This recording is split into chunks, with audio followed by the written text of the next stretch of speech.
Easter is just around the corner. Time of rebirth and regrowth as winter finally yields to spring. A time for a little bit of magic as we observe the resurrection from Good Friday through to Easter Sunday. And of course we observe the occasion by consuming chocolate eggs. It's that combination of magic and chocolate eggs that have been the inspiration for today's cook. We are going to be turning this into this. And that magical transformation is, we think, perfectly in line with the celebration of Easter. We will be turning an Easter egg into a barbecue sauce. Just want to apologise, we are quite rural out here, so you probably are going to hear lots of power tools and wildlife. You know, it comes with the territory, so I apologise if that's distracting in any way. If your house is anything like ours, you'll have lots of friends and family who buy you lots of chocolate at this time of year. You've only got a handful of options as to what you can do with that chocolate. You can either consume the chocolate over a couple of days and then have a couple of days probably not feeling very well. You could spread it out over a period of weeks or months, depending on how much chocolate you were given. But if you ever want to watch your diet at a future point in the year, it's not necessarily a good idea to always have that chocolate on hand. You could give it away. That's not necessarily a bad option, but we think transforming it into something better than its previous self is the best way to go, the most fun way to go, and perhaps the best use of leftover Easter eggs. Now, chocolate barbecue sauces are not anything new. We're not breaking the mould by doing that in any way. But in doing my research for this, what I did find was that the chocolate used in barbecue sauces is almost exclusively dark chocolate. The lightest example I could find of a chocolate in a barbecue sauce was about 62%, which is still darker than most bittersweet chocolates you will come across, certainly in supermarkets. Nowhere near being a milk chocolate, basically. However, most Easter eggs, because they're targeted at kids, tend to be made of milk chocolate. So this recipe, I felt, wouldn't be very practical if I was to go down the traditional, if there is such a thing as a traditional chocolate barbecue sauce route. If I was to use the darker chocolate, basically, because you don't really find that many dark chocolate Easter eggs. Dark chocolate tends to be a bit more of an adult taste. I mean, I'm not saying it's impossible to find a dark chocolate Easter egg, but it's not in the spirit of what we're trying to do here, which is use up those leftover Easter eggs. So, I started doing some research into why it's exclusively, as far as I could find, dark chocolate used in barbecue sauces. And I came across a few things. The first thing to note is that this instruction seems to come from the world of baking. Now, I can see it being applicable in the world of baking, because baking is almost an absolute science in many ways. There's no dash of this or pinch of that with baking, perhaps with the exception of maybe some salt, but even then, depending on what you're doing, you need to have everything measured correctly. So the composition of milk chocolate being so significantly different to the composition of dark chocolate, I can understand why baking insists on the use of dark chocolate when it calls for it. I'm not sure that is entirely applicable to barbecue sauces. All we're trying to do in terms of structure with a barbecue sauce is make something that's homogeneous to the viscosity that we want and isn't going to split. That's it, really. Baking's obviously a lot more complex. Your cakes need to have a certain structure, a certain density, same with cookies, breads, anything like that. So again, I can see the application with baking. I'm not seeing it with barbecue sauces so much. So what is the difference between milk chocolate and dark chocolate that scares people from using milk chocolate in these applications? So milk chocolate has more sugar.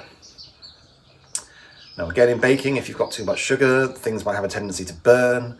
It might change the structural integrity of something again. So again, I can understand why, okay, you have to be regimented in your use of chocolate with baking. I don't see that as so much of a problem with barbecue sauces again, because if you're using milk chocolate with that increased sugar, well, just reduce the sweet element that you were going to add in the first place. So reduce your honey, or reduce your sugar, reduce your molasses, reduce the maple syrup, whatever you were putting in as a sweet element in your barbecue sauce, Account for that with your milk chocolate and reduce accordingly. Okay, so that should solve that problem. What about the chocolate burning because of the increased sugar? Well, again, that's quite easily mitigated, depending on what point you add the chocolate to the barbecue sauce. If you start with the chocolate in a pan on its own, yeah, you're going to run the risk of it burning. But if you add it when you've already got a liquid form, so your tomato sauce or whatever you're using as your liquid is in there, you are going to fairly easily be able to mitigate that chance of it burning. Okay, so how else does milk chocolate differ? Well, it has an increased amount of cocoa butter normally in comparison to dark chocolates. Okay, so what that means for us making a barbecue sauce is that we just address the fats that we were going to include in our sauce to enrich it, whether that was butter or oils or whatever we were thinking of using. Just take those out or reduce them and let the milk chocolate act as that component in your barbecue sauce as well. Okay, so the third difference is, well, it's in the title really, milk chocolate. It's the milk solids in the chocolate. You don't tend to get those at all, or certainly not in as high quantities in dark chocolate. The milk solids in the form of lactose, in my estimation, are just going to, again, enrich that barbecue sauce and give it a lovely, silky, smooth texture. And that's not really something I see as a problem. So, with those three bases covered, the last thing to consider, of course, is with all of these extra components going on in milk chocolate, there are fewer cocoa solids. So it means you've got less bitterness, less fruitiness perhaps of the chocolate.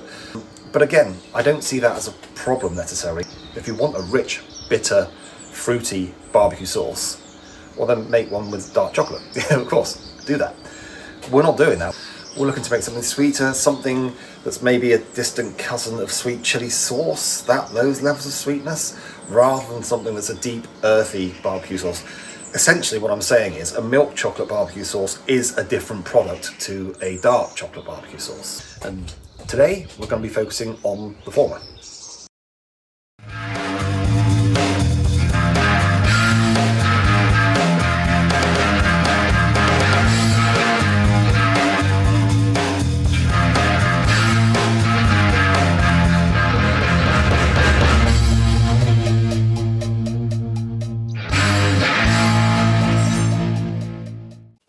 So the first thing you're going to want to do is break up the Easter egg. I find it easy to do this with a rolling pin, but you can do it with whatever you have to hand, and if you don't have anything to hand, just use your hands. We're looking for about 90 grams of Easter egg, so just measure that out. It should be about half the Easter egg. And once that's done, you can gather the rest of your ingredients for this Easter egg barbecue sauce. And here we've got 1 teaspoon of yeast extract, 2 tablespoons of malt vinegar, 2 tablespoons of tomato paste, 1/4 teaspoon of ground black pepper, 90 grams of sweet soy sauce, some salt to taste, which we'll add at the end, 1 teaspoon of garlic powder, 1.5 tablespoons of Worcestershire sauce, 1 teaspoon of liquid smoke, 1/2 teaspoon of cinnamon, and that half of a milk chocolate Easter egg, which is about 90 grams, along with 225 grams of tomato sauce or passata. And then you just simply want to combine them all and bring them to a gentle boil, then let them simmer for about 25 minutes to half an hour.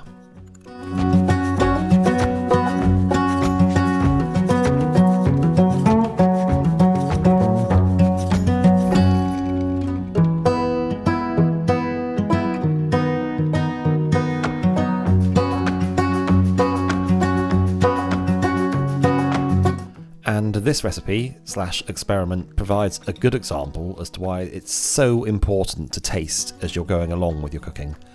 Upon doing a taste test with this sauce, I surprisingly found that it was nowhere near sweet enough and actually felt quite unbalanced as a result. So in addition to the ingredients listed earlier, make sure you add 3 tablespoons of white granulated sugar, and that should give you the perfect balance.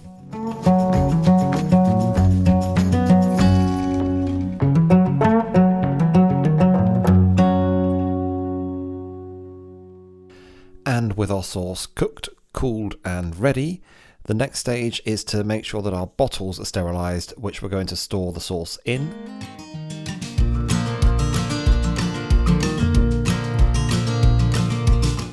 Now the method we use for doing this is the method that's used for sterilising baby bottles.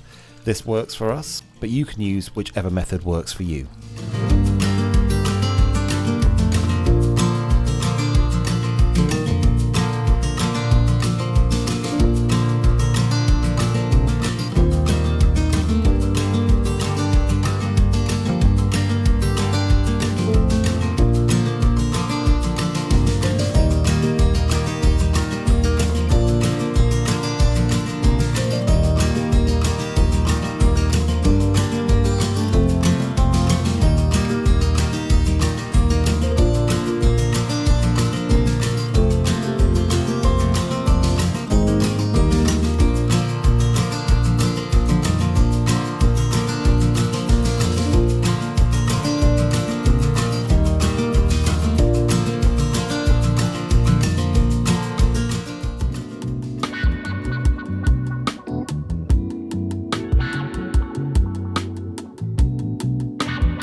And once those bottles are sterilised, we will let them air dry, and then we will funnel the sauce in, label it up, and we're good to go.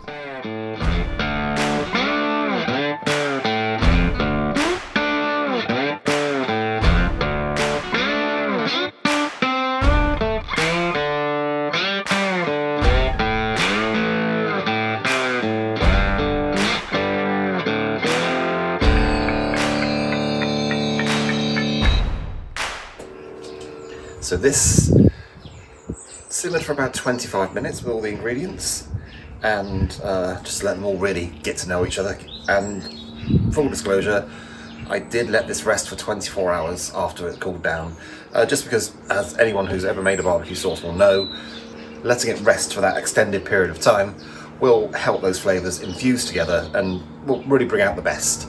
Like a stew or any other dish really, but especially with barbecue sauce, because you've got so many different flavours in there that you want to coalesce and bring together in the best way you can. So, without further ado, let's get to the test. If we've made this work, this will be a little bit of magic for our Easter holidays. So, first of all, let's try it on its own. Unadulterated, nothing to confuse the flavours.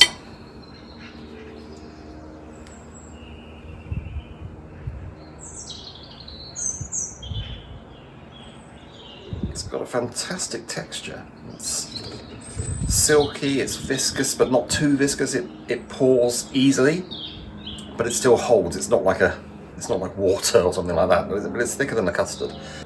Cheers.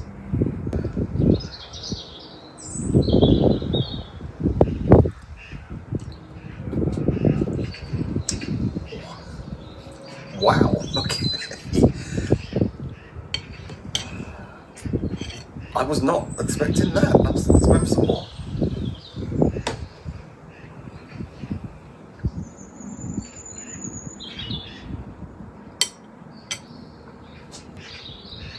That's really quite incredible. You definitely get the chocolate. It's definitely there, and it's there throughout the entire flavour profile, but it's there in different ways because the other ingredients you've added do different things to it. So you get the bite of the acid from the tomatoes and from that malt vinegar you've added. There's also a toastiness that's present there as well, and I think that's coming from the yeast extract, and again possibly from the malt in the malt vinegar. It has a sweetness, but that's definitely not the overwhelming flavour at all. In fact, none of it's overwhelming. It's incredibly nuanced. As I say, you can taste the chocolate and you're aware that it's not a dark chocolate, but that doesn't make it sweet or sickly. It is kind of unlike anything I've ever had, which is obviously what we were going for. In terms of application, there's a subtlety and a nuance that I wouldn't have expected from a dish made from an Easter egg, much less a barbecue sauce made from an Easter egg, a milk chocolate Easter egg at that. Yeah, that's quite surprising. I was expecting perhaps a similar sort of profile, but not quite so nuanced. I was expecting a smack of sweetness, a tang, from the malt vinegar, which is, you know, particularly tangy, and perhaps that to be it. The sweetness first and then the tang at the back of the palate at the end. A very basic barbecue sauce. I think had we achieved that, something edible, passable, that would have been good enough. But we've gone further with this, I think. It's exceeded my expectations. If I told you there was an Easter egg in there, you'd go, oh yeah, I get that. I see what you're saying now. But it's like the Easter egg has put on a three-piece suit and got a haircut. It's almost like the Easter egg has become the best version of itself it could be.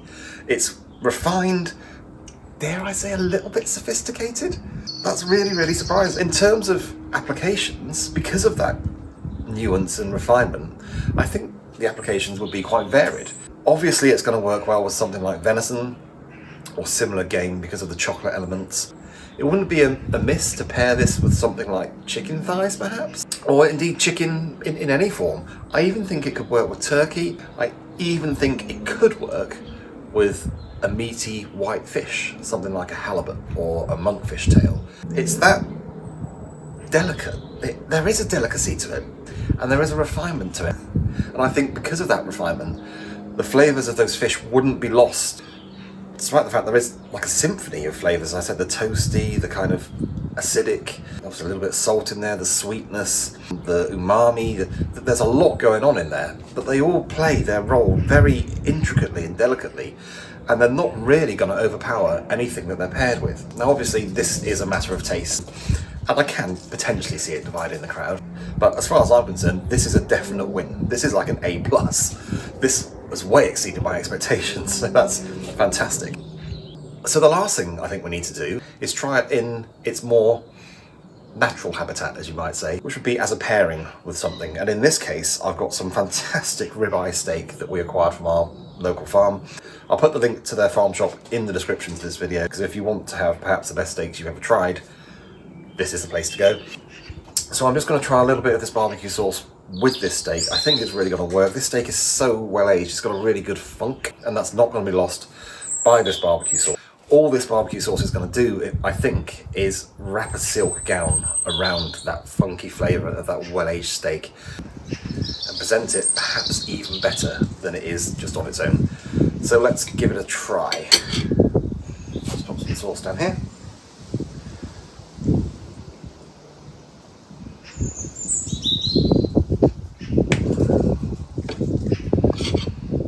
Cook this to a nice medium rare, of course. Plenty on there. Okay, cheers.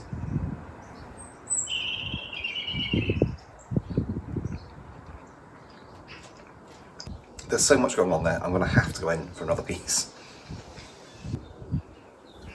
Cheers. I genuinely couldn't figure out how to describe what was going on with that flavour. That's quite incredible. I think I've worked it out.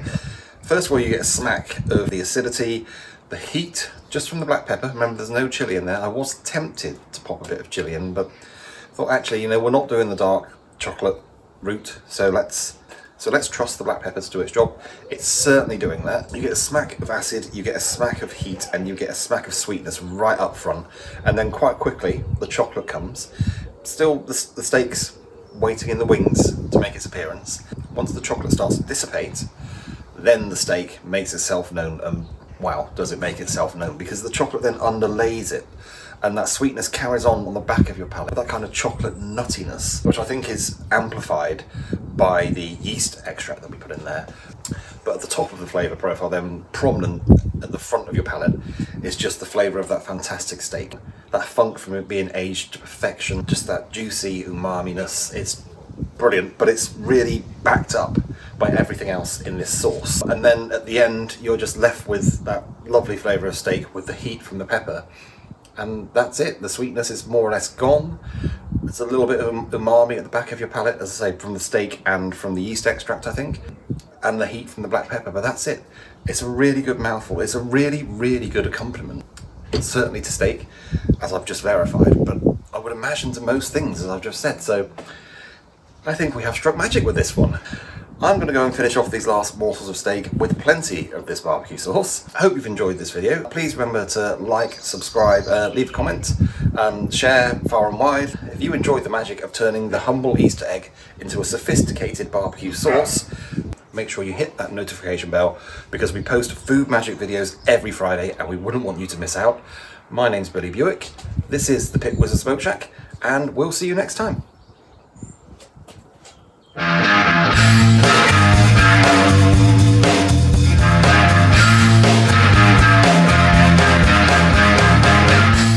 This is chocolate I could find an example of.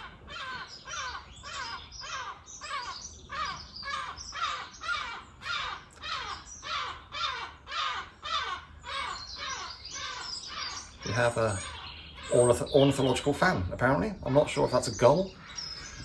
Apologies for that.